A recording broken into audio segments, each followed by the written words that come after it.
Hello അസ്സാം വലൈക്കും welcome back to ഐബോസ് മമ്മ ചാനൽ. അപ്പോൾ ഇന്നത്തെ വീഡിയോയിൽ നിങ്ങൾക്ക് തമ്മിൽ കണ്ടപ്പോൾ തന്നെ മനസ്സിലായിട്ടുണ്ടാവും ഞാനിവിടെ ഉണ്ടാക്കാൻ പോകുന്നത് ഹോം മെയ്ഡ് സെർലാക്കിൻ്റെ റെസിപ്പിയാണ്. അപ്പോൾ നമ്മൾക്ക് ഈ കടകളിൽ നിന്ന് വാങ്ങിക്കുന്ന സെർലാക്കൊക്കെ കൊടുക്കുന്നത് അത്ര ഹെൽത്തി അല്ല, നല്ലതല്ല കുട്ടികൾക്ക് അല്ലേ.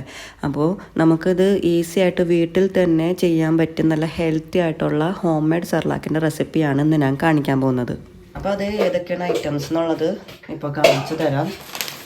ഫസ്റ്റ് ഞാൻ ചേർക്കാൻ പോകുന്നത് കണ്ടോ, അവൽ ഞാൻ 2 പിടി ചേർത്തിട്ടുണ്ട്. നല്ലപോലെ ഒന്ന് വറുത്തെടുക്കുക. ഇനി ഇത് നല്ലപോലെ കരിയാണ്ടൊന്ന് ഇളക്കി കൊടുക്കുക. കരിഞ്ഞു പോരുത്, കരിഞ്ഞു പോയി കഴിഞ്ഞ് കഴിഞ്ഞാൽ അതിൻ്റെ ടേസ്റ്റ് മാറും. അപ്പോൾ കുട്ടികൾക്ക് കഴിക്കാനായിട്ട് മടി കാണിക്കും. അപ്പോൾ കരിയാത്ത രീതിയിൽ നല്ലപോലെ ഇളക്കി ലോ ഫ്ലെയിമിൽ തന്നെ റെഡിയാക്കി എടുക്കാനായിട്ട് ശ്രദ്ധിക്കുക.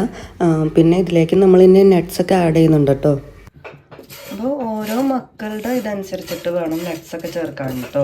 എല്ലാവർക്കും എല്ലാ ഐറ്റംസും പറ്റിയെന്ന് വരില്ല. ചിലവർക്ക് ഇപ്പോൾ എൻ്റെ മോനിക്ക് ഓട്സ് ചേർക്കാൻ പാടില്ല. ഓട്സ് ഇവന് ഇതിന് മുന്നുള്ള വീഡിയോയിലും പറഞ്ഞിട്ടുണ്ട്, ഇവന് എക്സ്ട്രീം ഡ്രൈ സ്കിന്നാണ്. അപ്പോൾ ചിലർക്ക് ആ ഓട്സ് പറ്റിയെന്ന് വരില്ല. അപ്പോൾ ഓരോരുത്തരുടെ കുട്ടികളുടെ ഇഷ്ടം അനുസരിച്ചിട്ടും അവർക്ക് ഏതൊക്കെയാണ് പറ്റണതെന്നനുസരിച്ചിട്ടുള്ള നട്ട്സും കാര്യങ്ങളും ചേർക്കാനായിട്ട് ശ്രദ്ധിക്കുക കേട്ടോ. അപ്പോൾ ഇങ്ങനെയൊക്കെയുള്ള നമ്മളുണ്ടാക്കി വെച്ച് കഴിഞ്ഞ് കഴിഞ്ഞാൽ ഇപ്പോൾ 1 ഡേ 2 ഡേ ട്രിപ്പൊക്കെ നമ്മൾ ജസ്റ്റ് ഒരു ഔട്ടിങ്ങിന് പോയാലും തന്നെ നമുക്ക് ഒരു സമാധാനമായിട്ട് തന്നെ നമുക്കൊന്ന് പുറത്ത് പോകാനായിട്ട് സാധിക്കും. അതാ ഇപ്പോൾ അവലൊന്ന് റോസ്റ്റായി വന്നിട്ടുണ്ട്.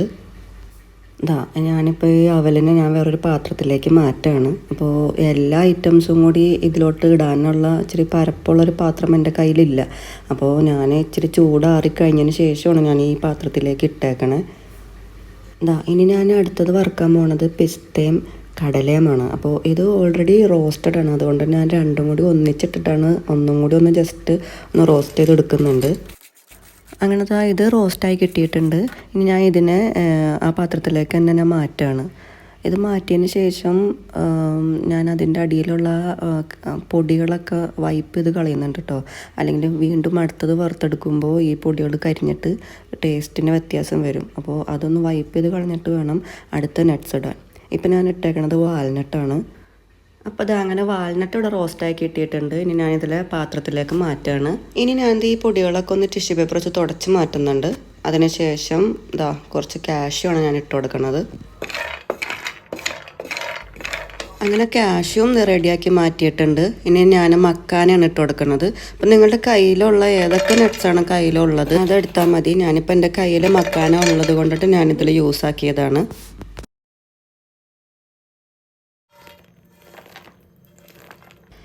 അപ്പോൾ അങ്ങനെ സെർലാക്കിനുള്ള വറവുകളൊക്കെ ഇവിടെ റെഡി ആയിട്ടുണ്ട്. ഇനി നമുക്ക് ഇതൊന്ന് പൊടിച്ചെടുത്താൽ മാത്രം മതി. ഇനി ഇതിലേക്ക് നിങ്ങൾക്ക് മധുരം വേണമെന്നുണ്ടെങ്കിൽ ഇതുപോലെ പനങ്കൽക്കണ്ടം അല്ലെങ്കിൽ ഡേറ്റ്സ് പൗഡർ ഇതൊക്കെ യൂസ് ആക്കാം. ഞാനിപ്പോൾ ഇവിടെ പനങ്കൽക്കണ്ടമാണ് യൂസ് ആക്കണത്. ഇനി നമുക്ക് പൊടിക്കാം. ഞാൻ ഇതുപോലെ ഒരു ജാർ എടുത്തിട്ടുണ്ട്. ഇത് 2-3 ബാച്ചായിട്ടാണ് ഞാൻ പൊടിച്ചെടുക്കണത് കേട്ടോ. അപ്പോൾ പൊടിക്കാൻ നേരത്ത് പനങ്കൽക്കണ്ടവും കൂടി മധുരം ആവശ്യമുള്ളവർ അതിനനുസരിച്ചിട്ട് പനങ്കൽക്കണ്ടോ അല്ലെങ്കിൽ ഡേറ്റ്സ് പൗഡറോ ഇട്ട് കൊടുക്കുക. ഇനി രണ്ടാമത്തെ ബാച്ച് ഞാൻ ഇടാൻ നേരത്ത് 2 ചെറിയ ഏലക്കയും കൂടി ഇട്ട് കൊടുക്കുന്നുണ്ട്. അത് ജസ്റ്റ് ഒരു ഫ്ലേവറിന് വേണ്ടിയിട്ടാണ്. താല്പര്യമുള്ളവർ അത് ഇട്ടാൽ മതി. അത് ഓപ്ഷനാണ്, സ്കിപ്പ് ചെയ്യേണ്ടവർക്ക് സ്കിപ്പ് ചെയ്യാം. ഞാൻ ജസ്റ്റ് ഒരു ഫ്ലേവറിന് വേണ്ടിയിട്ട് ഒരു 2 ചെറിയ ഏലക്കയും കൂടി ഇട്ട് കൊടുത്തിട്ടുണ്ട് കേട്ടോ. എന്നിട്ട് നല്ലപോലെ ഫൈനായിട്ടൊന്ന് പൊടിച്ചെടുക്കുക. അപ്പോൾ ഞാൻ പൊടിച്ചെടുത്തത് ഇതുപോലെ ഒരു കണ്ടെയ്നറിൽ ഇട്ട് വെക്കുന്നുണ്ട്. അപ്പോൾ ഇതുപോലെ നല്ലൊരു ടൈറ്റായിട്ടുള്ള കണ്ടെയ്നർ തന്നെ ഇട്ട് വെക്കാനായിട്ട് സൂക്ഷിക്കുക. പിന്നെ ഇത് നമുക്ക് ഫ്രിഡ്ജിലും വെക്കാം, പുറത്തും വെക്കാം. ഫ്രിഡ്ജിൽ വെച്ച് കഴിഞ്ഞ് കഴിഞ്ഞാൽ കുറേ നാൾ നമുക്ക് കേടുകൂടാതെ സൂക്ഷിച്ച് വെക്കാനായിട്ട് പറ്റും.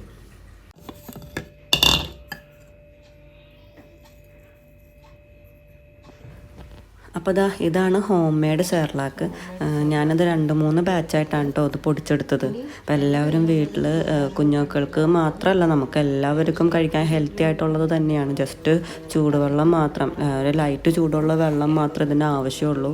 എവിടെ നമുക്ക് ട്രിപ്പ് പോകാനും പുറത്തെവിടെ പോകണമെന്നുണ്ടെങ്കിലും കുട്ടികൾക്ക് ഭക്ഷണം കരുതാനായിട്ട് ഇത് വളരെ യൂസ്ഫുൾ ആയിട്ടുള്ള ഒന്നാണ്. അപ്പോൾ എല്ലാവരും ട്രൈ ചെയ്ത് നോക്കാം.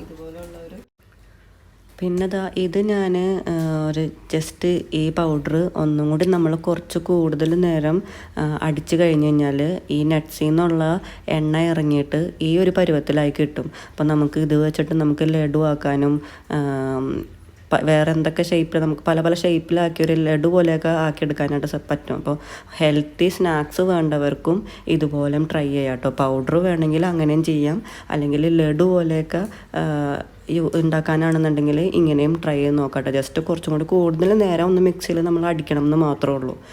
നെയ്യ് ഒന്നും ചേർക്കേണ്ട ആവശ്യമില്ല. ഡയറക്റ്റായിട്ട് ആ നട്ട്സിൽ നിന്ന് ഇറങ്ങുന്ന എണ്ണയെ തന്നെ ഇങ്ങനെ ആയി കിട്ടും നമുക്ക്. അപ്പോൾ ഇതാണ് ഇന്നത്തെ വീഡിയോ.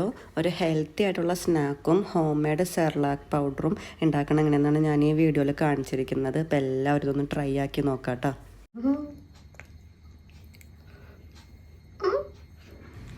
അപ്പോൾ നല്ല അടിപൊളി വീഡിയോ ആയിട്ട് നെക്സ്റ്റ് വ്ളോഗിൽ കാണാം. Thanks for watching.